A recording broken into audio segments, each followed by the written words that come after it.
School आवंटन के लिए मांगे गए तीन जिलों के विकल्प हैं। यहाँ पे देखेंगे टीआरई 3.0 को लेकर के अपडेट दी जा रही है और आप यहाँ देख पा रहे कि दिया गया है कि बिहार लोक सेवा आयोग की तरफ से प्रारंभिक विद्यालयों के लिए चयनित प्रधान शिक्षकों और टीआरई 3 में चयनित विद्यालय अध्यापकों से उनके आवंटित जिलों में से तीन प्रखंडों के विकल्प मांगे गए हैं। इसी विकल्पों के आधार पर इन प्रधान शिक्षकों को विद्यालय आवंटन जो है ये किए जाएंगे। चयनित प्रधान शिक्षकों और विद्यालय अध्यापकों को यह विकल्प 5 से 12 अप्रैल के बीच देना होगा। आपको नोटिस भी जारी की गई थी कि 5 अप्रैल से लगा करके 12 अप्रैल तक ये प्रक्रिया आपकी चलेगी। इस आशय का आधिकारिक पत्र शिक्षा विभाग की तरफ से गुरुवार को जारी किए गए हैं। प्राथमिक और माध्यमिक निदेशक ने गुरुवार को प्रधान शिक्षक और विद्यालय अध्यापकों से विकल्प लिए जाने को लेकर के सभी जिला शिक्षा पदाधिकारियों को अलग अलग जो है पत्र भेजे हैं। जिला शिक्षा पदाधिकारियों को लिखे पत्र में कहा है कि राज्य के सरकारी प्राथमिक विद्यालयों के लिए चयनित ऐसे प्रधान शिक्षक जो काउंसलिंग में सफल हो गए हैं उन्हें ही 3 प्रखंडों का विकल्प देने जो है प्रधान शिक्षकों को यह विकल्प शिक्षा कोष पोर्टल पर देना है। विभाग ने कहा है कि प्रधान शिक्षक और विद्यालय अध्यापक विकल्प नहीं देंगे,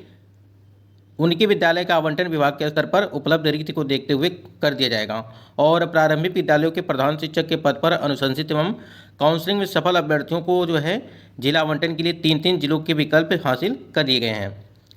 अब यहाँ पे देखिए जो 3 विकल्प आपको दिए गए हैं, ठीक है, चाहे वो प्रधान शिक्षक भर्ती को लेकर के बात की गई हो, ठीक है, या अगर बात करें जो टीआरई 3.0 वाले कैंडिडेट हैं, ठीक है, उनको लेकर के बात की गई हो, तो यहाँ पे जो 3 प्रखंड जिलों के प्रखंडों को लेकर के बात की गई है, अगर यही जो आपका जिला,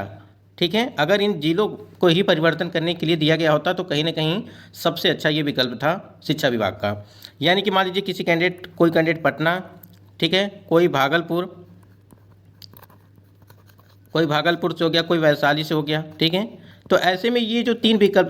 दिया जाता, ठीक है, ये जिला मतलब परिवर्तन करने के लिए, तो ये सबसे अच्छा था। लेकिन आप देख रहे हैं कि जिलों के अंतर्गत मान लीजिए किसी कैंडिडेट का यहाँ पे पटना जो है आवंटित हुआ है और इसके अंतर्गत जितने भी प्रखंड हैं आपके उन प्रखंडों में 3 विकल्प यहाँ पे बनने के लिए कहे गए हैं,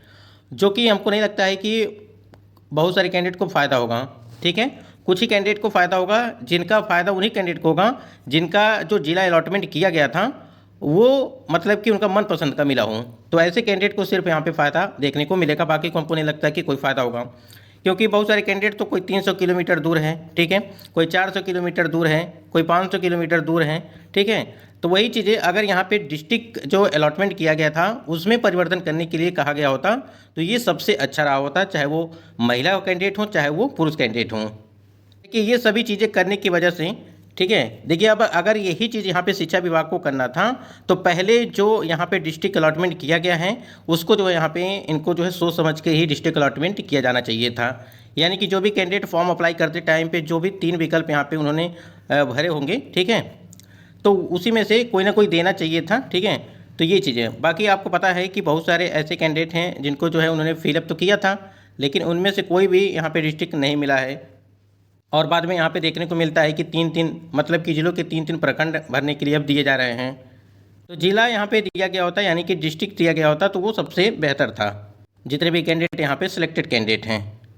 उसके बाद आप यहाँ पे देख पा रहे हैं कि नवादा से एक अपडेट देखने को मिला है कि तीसरे चरण में बहाल 1147 शिक्षकों की तैनाती अगले माह, ठीक है। अब यहाँ पे देखेंगे दिया गया है कि बीपीएससी से अनुशंसित तीसरे चरण में बहाल शिक्षकों की पोस्टिंग अगले, यहाँ पे देखेंगे स्कूलों में अगले माह यानी कि अप्रैल में होने के आसार हैं, ठीक है। अभी मतलब कि अप्रैल में होने के आसार हैं, मतलब आप समझ लीजिए कि अभी कुछ भी कंफर्म नहीं है। जिले में 1147 नवनियुक्त तीसरे चरण के शिक्षकों को पिछले माह शहर के हरीशचंद स्टेडियम में जिले के प्रभारी मंत्री, सूबे के सहकारिता मंत्री, ठीक है, और प्रेम कुमार ने उपमुख्यमंत्री नियुक्ति पत्र दिया है। और इसमें देखिए महत्वपूर्ण चीज़ क्या है कि टीआरई 3 में चयनित स्कूल अध्यापकों की स्कूलों में जो है नियुक्ति या पदस्थापन की कवायद जो है वो शिक्षा विभाग शुरू करने जा रहा है। जैसा कि आप यहाँ पे देख पा रहेंगे दिया भी गया है कि कवायद यहाँ पे शुरू करने जा रहा है और पोस्टिंग पर विचार के लिए शिक्षा विभाग ने 5 सदस्यीय उच्च स्तरीय कमेटी की गठित की है और सूत्रों के अनुसार इस सभी पदस्थापन या नियुक्ति अप्रैल में की जानी है। तीसरे चरण के अध्यापकों को स्कूल आवंटित किए जाएंगे और तीसरे चरण के विद्यालय अध्यापकों को 2 सप्ताह का यहाँ पे बताया जा रहा है कि 2 सप्ताह का आरंभिक आवासीय प्रशिक्षण दिया जाएगा और इसके मॉड्यूल पर विभाग की ओर से चर्चा की जा रही है। आपको पता होगा यहाँ पे ट्रेनिंग को लेकर के यानी कि 2 सप्ताह का जो ट्रेनिंग है उसको लेकर के आपको एक फॉर्मेट भी दिया गया है, यानी कि टाइमिंग दी गई है कि कितने बजे से कितने बजे तक क्या होगा, लंच ब्रेक कब होगा, ठीक है, टी ब्रेक कब होगा, ये सभी जानकारी वहाँ पे दी गई, जो कि हमने पिछले वीडियो में आपको सारी जानकारी दिया भी था।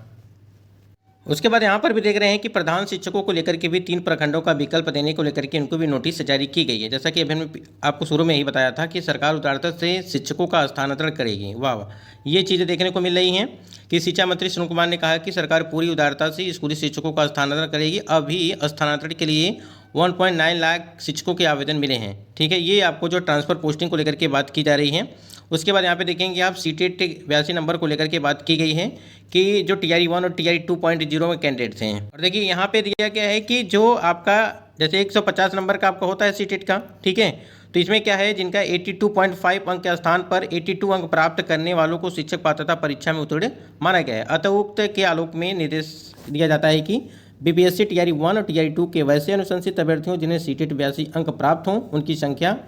3 दिनों के अंदर निम्न विहित प्रपत्र में विवरण उपलब्ध कराने का जो है यहाँ पर सुनिश्चित करेंगे, ताकि ऐसे अभ्यर्थी काउंसलिंग हेतु तिथि निर्धारित की जा सके। आप सोचिए, ये मामला आपका TRE 1 और TRE 2.0 को लेकर के बात की जा रही है। उसके बाद यहाँ पे जो TRE 3.0 वाले कैंडिडेट थे उनकी बात की जा रही थी, लेकिन आप समझ लीजिए यहाँ पे कि जिनका 82 नंबर है वो सुरक्षित हैं। अब देखिए यहाँ पे जो प्रखंड को लेकर के बात की गई है, जैसे आप देख रहे हैं यहाँ पे कि गया जिले में कुल 24 प्रखंड हैं, जिनमें देखिए कौन कौन से शामिल है आपकी। गया सदर है, बेलागंज है, वजीरगंज है, मानपुर है, बोधगया, टनकुप्पा है, फतेहपुर, कोंच, टेकारी, गुरारी और परैया खिजरसराय। उसके बाद अतरी, बथानी, मोहड़ा, गुरुआ, आमस, बांके बाजार, इमामगंज जो है, डुमरिया, शेरघाटी और धोबी, मोहनपुर और बाराचट्टी। ठीक है, यही इसी प्रकार से आपको दिए जाएंगे और इसी में से आपको जो है 3 जो है यहाँ पे देखने हैं। ठीक है, तो यही चीज़ें हैं। जैसे मान लीजिए किसी कैंडिडेट के यहाँ पे गया डिस्ट्रिक्ट अलॉटमेंट किया गया है, अब इसी में 3 प्रखंड आपको जो है चुनने पड़ेंगे। स्क्रीन पे आप देख पा रहे हैं कि ACS ने, यानी कि ACS सर ने यूट्यूब कमेंट के खिलाफ यहाँ पे केस दर्ज किया है। यानी कि जैसे कोई वीडियो था यहाँ पे और उस वीडियो में जो है कोई कैंडिडेट ने जो है, एक व्यक्ति ने उनकी पत्नी के खिलाफ आपत्तिजनक टिप्पणी की और जिससे उनकी और उनके परिवार के प्रतिष्ठा को नुकसान पहुंचाने का प्रयास किया गया। इस मामले को लेकर के उन्होंने गुरुवार को साइबर थाना में केस दर्ज कराया और शिकायतकर्ता ने कहा है कि अब पोस्ट बदनाम करने के नियत से किया गया है। तो ये थोड़ा सा मतलब इस पर थोड़ा जितने भी कैंडिडेट कमेंट करते हैं थोड़ा इस बात को ध्यान रखेंगे। ठीक है, तो आप देख ही रहे हैं कि ACS सर ने जो है यहाँ पे यूट्यूब के कमेंट को लेकर के यहाँ पे उन्होंने केस दर्ज किया है। तो बाकी आगे आपको क्या करना है आप खुद समझदार हैं। बाकी यहाँ पे अगर जो देखेंगे आपके 3 प्रखंडों को लेकर के जो आवंटन था उसको लेकर के बात की गई थी और ये 5 से लगा करके 12 तारीख तक चलेगा। तो देखिए इसकी वजह से आपको जो है कहीं ना कहीं थोड़ा और इंतज़ार अभी करना पड़ेगा। 12 यहाँ पे देखिए 12 तारीख तक जो है आपकी यही प्रक्रिया चलेगी, यानी कि जो आपका 3 दिन प्रखंड का जो विकल्प भरने के लिए बात की गई है, उसके बाद से ही आगे की कोई प्रक्रिया आपकी हो पाएगी। ठीक है, आप देख ही रहे हैं दूसरी तरफ यहाँ पे एक ट्रांसफ़र पोस्टिंग की प्रक्रिया चल रही है, तो शिक्षा विभाग कहीं ना कहीं उसमें भी व्यस्त हैं। तो एक एक चीज़ यहाँ पे जब तक कंप्लीट नहीं होगा तब तक आगे की और भी जो भर्तियाँ आपकी जैसे प्रधान शिक्षक, उसके बाद TRE 3 तब तक यहाँ पे कंप्लीट नहीं हो पाएंगी। कहीं ना कहीं अगर देखा जाए तो काम तो चल ही रहा है, मतलब कि चाहे TRE 3 हो, चाहे आपका प्रधान शिक्षक हो, ट्रांसफ़र पोस्टिंग हो, ये सभी काम तो चल ही रहा है, लेकिन काफ़ी स्लो चल रहा है। तो इस वजह से कैंडिडेट काफ़ी ज़्यादा जो है परेशान है इसको लेकर के।